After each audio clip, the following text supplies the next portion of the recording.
every journalist who drives this car seems obsessed with asking the question, what is a Toyota Crown, like they don't know. And the truth is, most of them don't actually know. But I do.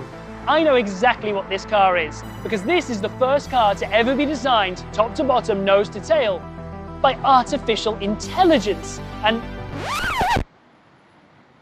it wasn't? Ooh. Here's the thing, back in the late 50s, Toyota put 3 guys and 2 first-generation Crowns on a boat with a plan to start selling Toyotas in the US. They docked here at the port of Los Angeles in August of 1957, and they had a plan to drive coast to coast, an endurance drive to show the Crown off in all its glory and convince the post-war American public that a Japanese car company could make a reputable car.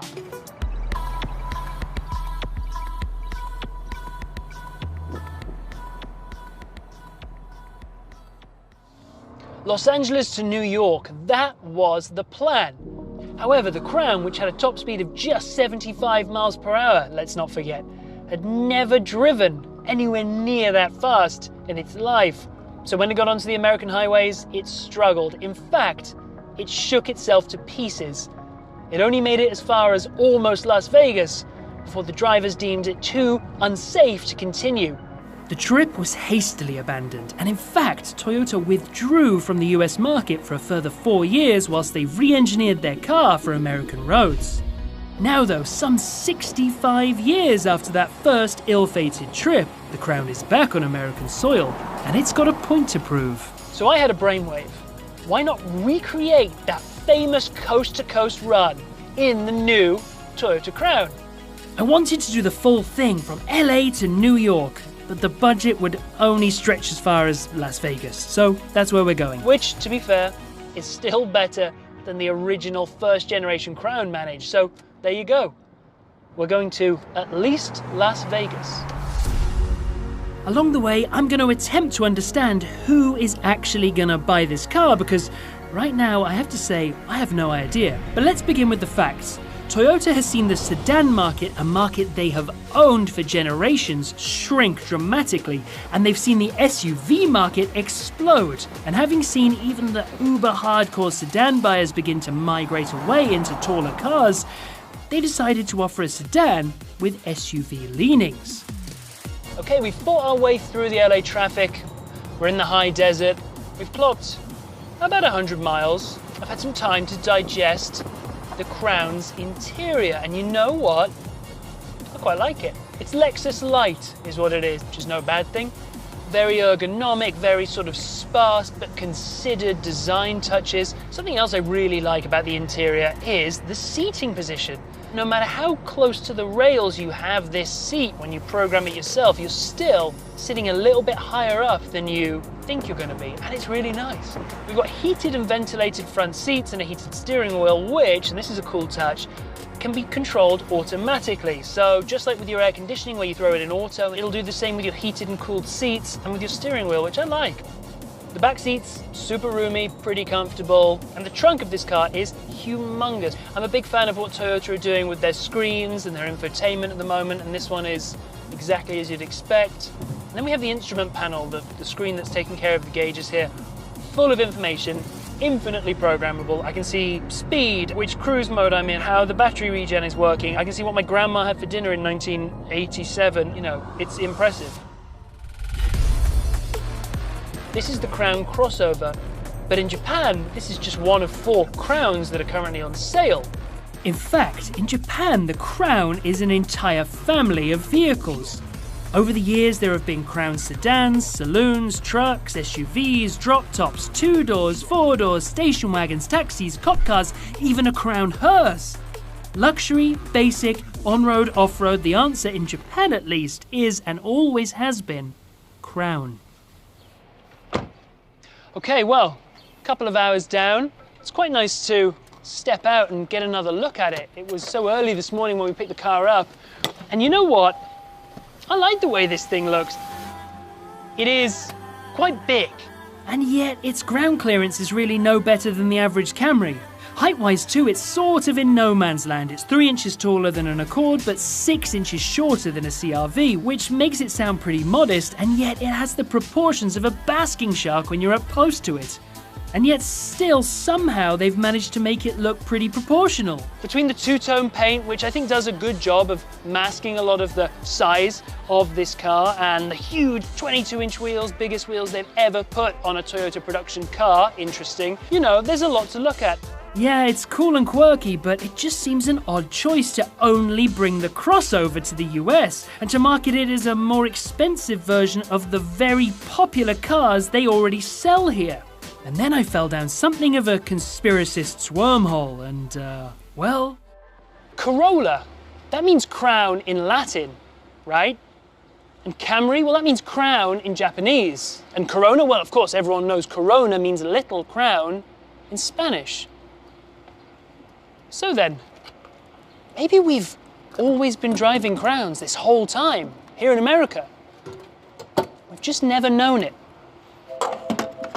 I don't know what any of that actually means. Perhaps Toyota are testing the waters here, with plans to carve the Crown family out into its own Lexus-style US sub-brand. It's confusing, but luckily for me, Eddie's World has the answer. Turns out this place really does have everything.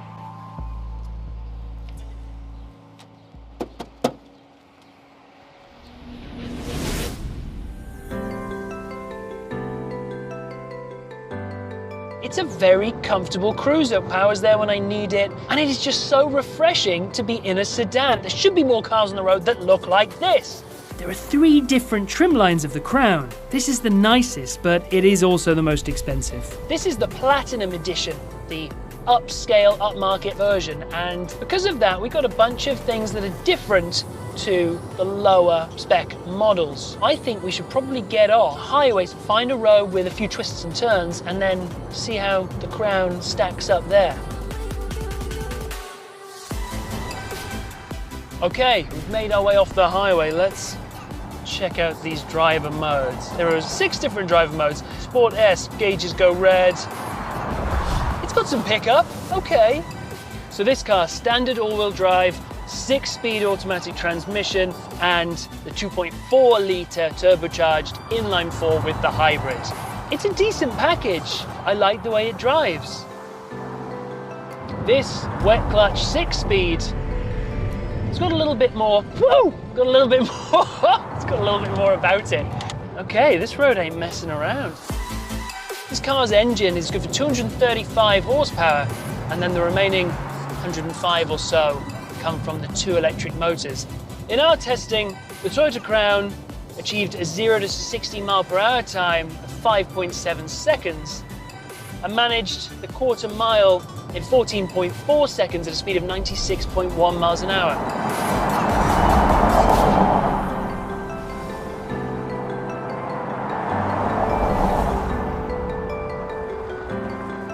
And hey, let's not forget this is an SUV.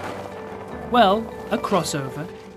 So theoretically, at least, it should be able to handle some moderate off-roading. Oh no? Nope. Oh, nope. Okay. Not today.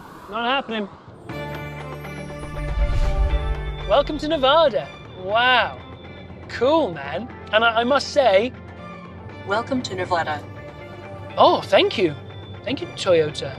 So far, we've not experienced a single reliability issue. It's almost as though, in the 60 years since that ill-fated trip, Toyota has become some sort of byword for reliability.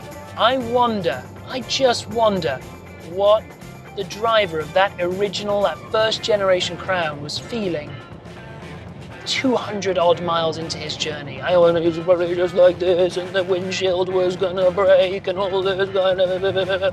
I mean, it must have been terrifying. Oh my God, someone's actually honked. It's a Toyota Crown.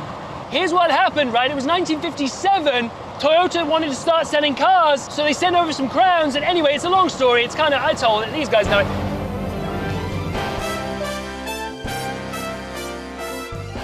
All right, Vegas. Welcome to Vegas, we made it. Oh my goodness me. What a nice trip. The Crown hoovered up the highway miles and got plenty of interest along the way. Most people just told me how weird it looks, but you know what? That's fine. This, after all, has been a PR run, and you know what they say? There's no such thing as bad press. I'm so happy that Toyota brought this car to market, and whilst it was a bit of a rogue decision to bring this kind of quasi-crossover sedan version of the Crown, I'm still happy that the Crown is here, and I'm happy that more sedans are going to be on our streets, even though, let's be honest, Toyota are probably going to sell about 8 of these. But you know what? That's fine by me, because those 8 guys are going to look after those Crowns fastidiously. They're going to service them in the dealerships, and they're never ever going to hit the red line. And in a few years' time, I'm going to buy one of those Crowns second-hand for a fraction of the MSRP. Result.